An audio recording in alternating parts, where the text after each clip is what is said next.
প্রতিদিনের নেই বাথরুমে মানে ল্যাট্রিন রুমে গিয়েছিল এক ব্যক্তির নাম হচ্ছে তপন ঘোষ, চন্দ্রকোনা থানার খাঁপুরে বাড়ি। মোটামুটি কাপড় খুলেও কমোটে বসে পড়তেই ভয়ঙ্কর চন্দ্রকোনা সাপের আওয়াজ। কোনো রকমে প্রাণ বাঁচাতে এর, ছুটে পালিয়ে গেছে বাথরুম থেকে পালিয়েছে। দেখে না বিশাল চন্দ্রকোনা বসে আছে কোমরকে জড়িয়ে। আমাকে ফোন করেছে, আমি ফিল্ডে যাই, যে সাপটি উদ্ধার করি, মানুষকে সচেতনতা বার্তা দিই চন্দ্রকোনা সাপ সম্বন্ধে এবং বাড়ি ফিরে আসি। আমি বাইরের দিকে জড়িয়ে বসেছিল, ভিতরে থাকেনি, তাই তো? কোমরটায় না, ভিতরেই, কোমরের ভিতরেই জড়িয়ে বসেছিল। আচ্ছা, মানে ওকে ও টাচ করার আগেই কোনো রকমে ছুটে পালিয়ে গেছে, নাহলে কিন্তু বিপদ হয়ে যেত। এমন জায়গায় ছিল ওর কামড়ে দিতে পারতো, কিন্তু কপাল ভালো, প্রাণ ভয়ে পালিয়ে গেছে। কোমরটা কি বাড়ির মধ্যেই না বাইরের দিকে ছিল? কোমরটা একটা রুম দুটো করা আছে, একটা হচ্ছে এমনি সাধারণ পায়খানা রুম আর একটা হচ্ছে কোমোড রুম, একই পাশাপাশি। ও কোমোটে বসেছিল, কোমোটে যখনই বসেছে তখনই সাইডে জড়িয়ে বসেছিল, সঙ্গে সঙ্গে ও ছুটে পালিয়ে গেছে। বাড়ির মধ্যে না, এটা হচ্ছে বাইরে আলাদা করেছিল বাথরুম গুলো? বাড়ির বাইরে আলাদা করে দুটো করা আছে, একসঙ্গে কোমোট আর সাধারণ পায়খানা একসঙ্গে করা আছে। আর এমনি দরজাটা মনে হয় খোলা থাকতো? না, দরজাটা ও এটাই ছিল, কোনো রকমে দরজা খুলে পালিয়ে গেছে, না হলে বিপদ ঘটে যেত। ও একবারে উঠেই ছুটে দরজা খুলে পালিয়ে গেছে। আর সাপটি খুবই বড় ছিল, চন্দ্রকোনা সাপ। কটা নাগাদ ঘটেছিল ঘটনাটা? ঘটনাটা ঘটেছে 8টা নাগাদ। আমি পৌঁছে গেছি 9:30 10টায়। যে সাপটি উদ্ধার করি, সচেতনতা বার্তা দিই।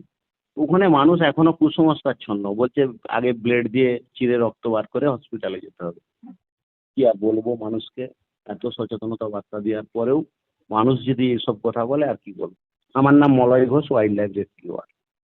বলুন কেন চন্দ্রকোনা বলবো, কি প্রমাণ আছে?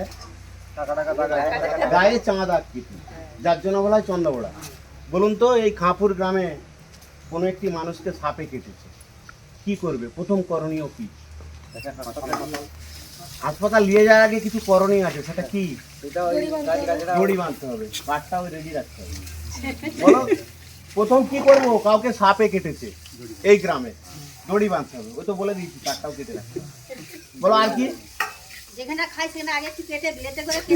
ছবিটা দেখ, যেখানটায় কাটবে সেখানটা ব্লেডে করে কাটতে হবে। শুনুন, শুনে যান, অ্যান্সারটা নিতে হবে তো। তাহলে কাঠটা আরো আগে কেটে রাখতে হবে, কারণ ওটা একটু পরেই লাগবে। বুঝতে পারলাম?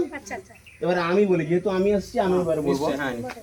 সাপে কাটলে প্রথম করণীয়, ওই ক্ষতস্থানে রেগিয়ে কোনো রকম বাঁধন না দিয়ে, ওই ক্ষতস্থান নাড়াচাড়া না করে, ওই ক্ষতস্থান ব্লেড দিয়ে চিরে রক্ত না বার করে, ওঝা বা গুনিনের খপ্পরে না পড়ে যেতে হবে ক্ষীরপাই হসপিটাল সাথে সাথে। কোনো রকম দেরি করা যাবে না। বুঝতে পারলাম? এ সাপের কামড়ে কেউ যদি বাঁধন দিয়ে হসপিটালে নিয়ে যায়, ওইখানটা অঙ্গহানি হবে, কেটে ফেলতে হবে। তার কারণ এর হিমোটক্সিস বিষ, চামড়া গলিয়ে দিবে, মাংস পচিয়ে দিবে, অঙ্গহানি হবে। কখনোই এ কাজ করবেন না, কখনোই এ কাজ করবেন না। সাপে কাটলে কখনোই ক্ষতস্থান নাড়াচাড়া করবেন না। কেন করবেন না? যদি নাড়াচাড়া করি, সারা শরীরে বিষটা চারিয়ে যাবে, মানুষটি তাড়াতাড়ি মৃত্যুর কোলে ঢলে পড়বে। সাপে কাটলে যদি ব্লেড দিয়ে রক্ত বার করি, সেই বেদের মেয়ে যোজনা থেকে নিশ্চয়ই নায়িকা মানে নায়িকা নায়কের পা থেকে বিষ বার করে দিচ্ছে, ওই জিনিস করতে যেমনই বাস্তব আলাদা, সিনেমা আলাদা। যদি ব্লেড দিয়ে কেটে রক্ত বার করতে চাও, তখন কিন্তু বিপদ হয়ে যাবে, বিষটা সারা শরীরে চারিয়ে যাবে। কখনো এ কাজ করবে না। সাপে কাটলে কখনো ওঝার কাছকে যাবে না। ওঝার কাছকে গেলে আমরা বলি বাড়িতে 3.5 কুইন্টাল কাঠটা যেমন রেডি থাকে, একটু পরে এসেই লাগবে। ওঝা কি করে? আমাদের ওই যে গোল্ডেন সময়, যেটা 100 মিনিট, ওটা নষ্ট করে দেয়। যেই সময়টা আমরা হসপিটালে গেলে বাঁচবই, ডাক্তারি রুলস কি, 100 মিনিটে 100 ml এভিএস আমাদের শরীরে পড়ে গেলে যদি সাপ বিষ দেয়, তাহলে আমরা বাঁচবই। নমস্কার, আমি Malay Ghosh, wildlife rescuer. সামমাত্রে মানুষের ভয় আছে, ভয় কাটাতে আমরা চলে আসি। মানুষ যখন বিপদে পড়ে আমাদেরকে ফোন করে, সেরকম একটি ঘটনা ঘটল চন্দ্রকোনা থানার খাঁপুর গ্রামে। সকালে এক ব্যক্তি গিয়েছিল ল্যাট্রিন রুমে পায়খানা করতে। ঠিক সেই সময় যমরাজের আওয়াজ, আর যমরাজ আওয়াজ দিতেই লোকটি কোনো রকমের প্রাণে ফিরল। যার ফোনে এসেছি তার কাছে জেনে নেবো যে কী ঘটনা ঘটেছিল। সকালে বাথরুমে গেছি, যাওয়ার পরে দেখলাম ভবিষ্যৎ একটা আওয়াজ হচ্ছে, দেখে সেই ভয়ে ছুটে পালিয়ে এসেছি।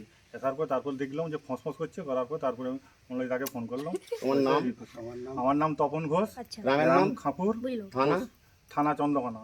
আমরা ফিল্ডে এলাম, খুব সুষ্ঠুভাবে ল্যাট্রিন রুম থেকে সাপটি উদ্ধার করলাম, মানুষকে সাপ নিয়ে সচেতনতা বার্তা দিয়ে গেলাম।